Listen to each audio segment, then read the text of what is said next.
deal to send Pro Bowl defensive lineman Leonard Williams to the Seahawks. In fact, the Legion of Boom type style of football. Good for the Seattle Seahawks here making plays. There's big trades happening in real life. Trade deadline tomorrow. Tomorrow is October 31st, which is a very significant holiday for all of us that's watching. Tomorrow is the official deadline to make trades in the NFL. What else would it be? Which means over the next 24 hours, be prepared for some absolute craziness because teams are essentially stating what their plans are for the rest of the season. And in the case of the New York Giants, it looks like they've officially punted on the season because they just made a significant trade here today. Before we get to the content, make sure you drop, like, subscribe, and turn on our notifications to help the channel grow. Now that we got all that out of the way, break!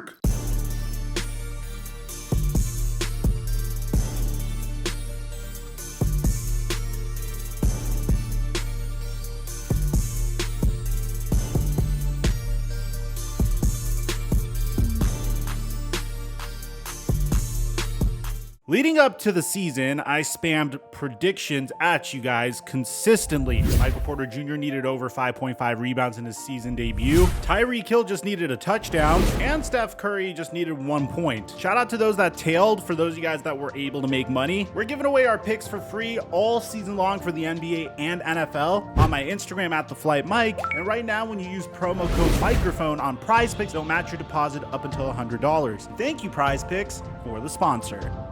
Mic check 1 2 1 2. What's going on, everybody? New York Giants had a lot of hopes going into this season. Following a breakout season from their franchise QB, Daniel Jones, New York Giants decided to extend him, paying him as much as Dak Prescott is getting paid, and signed Saquon Barkley to a 1-year, $11 million deal. They traded for Darren Waller. They traded for Isaiah Simmons. They made improvements to that offense, and the hope was that this team would be able to compete in the very competitive NFC East. And so far, things haven't really gone according to plan. Daniel Jones regressed mightily. Who would have thought? Throwing 2 touchdowns, 6 interceptions, less than 1,000 yards in 5 games before being out due to an injury. Even despite that, he was only able to win 1 out of those 5 games. In comes Tyrod Taylor, and in his past game, he got injured, which resulted in the New York Giants having to resort to their 3rd string quarterback. With all that being said, currently, the New York Giants aren't sitting too pretty in the NFC East. Currently last place, 1 game behind the Washington Commanders. And when you take a look at the Philadelphia Eagles and the Dallas Cowboys records, it does look like it's an insurmountable climb to the top of the NFC East, or even to get into the wild card picture. Now, I understand it's still really early in the season so far, but at a specific point, you have to be realistic with yourself. Once you realize that there is no chance in competing whatsoever this season, it's best to try to be sellers at the trade deadline and compile as much assets as you possibly can for the future, while also cutting unnecessary salary. The New York Giants have one of the most underrated defensive lines in the entire NFL, and this is coming from a Dallas Cowboy fan. It's a defensive line that is composed of Dexter Lawrence, Leonard Williams, and Kayvon Thibodeau, who had a remarkable game yesterday. But at the same time, Leonard Williams is on the final year of an $18 million contract. His cap hit is $32.26 million, and there is virtually no reason to keep him on the roster, especially if you don't think you're going to contend. So the New York Giants made it abundantly clear that they're very interested in moving on from Leonard Williams, whose stat sheet won't tell you everything, but he does have a 67.6 PFF grade, and last year he had a 77.9. He's shown the ability to play nose tackle in 2021 as well, so he's a very versatile piece. With that being said, the New York Giants really didn't have much of a choice but to trade Leonard Williams, and that's exactly what they did. I think this trade can mean other things for the New York Giants, and I have some theories as a result of this trade, but let me bring you the trade first. Because according to Ian Rappaport, the New York Giants are finalizing a deal to send Pro Bowl defensive lineman Leonard Williams to the Seattle Seahawks per him and Mike Garafolo, giving them financial flexibility. Now, the return for this is very impressive, I have to admit, considering Leonard Williams' age, and the huge reason for that is because of the cap hit that the New York Giants are going to be eating up to trade him to the Seattle Seahawks. Because what they get in return return is a 2024 second round pick and a 2025 fifth round pick, which is a huge deal. Now, this is a great move for both sides. I don't want anyone to feel like one side got gypped here. It's just a matter of the Seattle Seahawks feeling like that they definitely can make a playoff run and that they're very competitive this year. And to their credit, they are. And the New York Giants are being very realistic with where they stand. There's no chance of them making it into the playoffs, barring some unforeseen Herculean effort from Tommy DeVito, which I really doubt that's going to happen. At the end of the day, Leonard Williams is a really good player, but he's just a very expensive one for a team that needs to be trending towards a rebuild. The New York Giants have a lot of questions that they need to answer. By doing this, they clear up some cap space, they get a second round pick for the future. It's a home run for the Giants, whereas the Seattle Seahawks get another piece to fortify their surprisingly solid defense. I mean, this team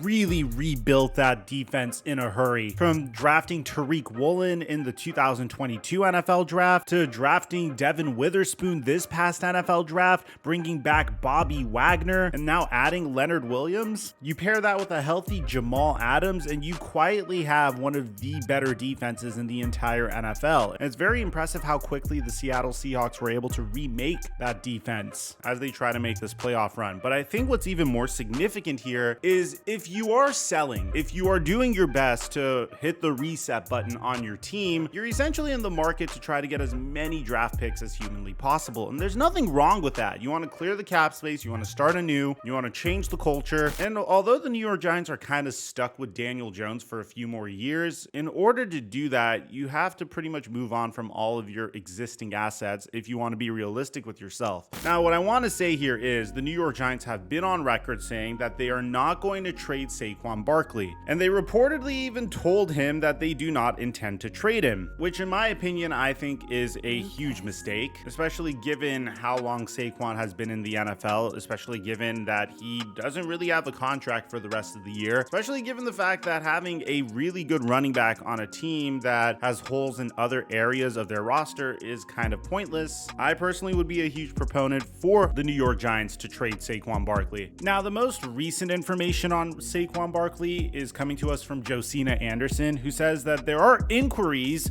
on Saquon Barkley, but teams are being told that he isn't going anywhere. Barkley is not only a core piece, but he's the clear face of the franchise. But if he is clearly the face of the franchise, why wasn't he signed to a contract extension this past summer?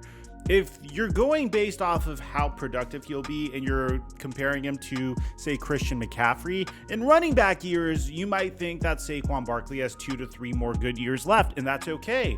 Why not trade him for a Christian McCaffrey-like haul if that deal is there? But let's just assume that they're not. Other players that you could see traded soon will be players like Adoree Jackson, Paris Campbell, Xavier McKinney, which obviously won't net you the same return as a Saquon Barkley would, but you could assume that the New York Giants are just getting started as they're clearly trending towards a rebuild. It'll be interesting to see what the New York Giants' plans are for the offseason. Are they going to be looking at selecting a brand new quarterback in this year's NFL draft? Or are they going to take the Detroit Lions route of building inside then out, taking your quarterback last after building your offensive line and wide receiver core and your defense? Needless to say, I give both sides in this trade an A+.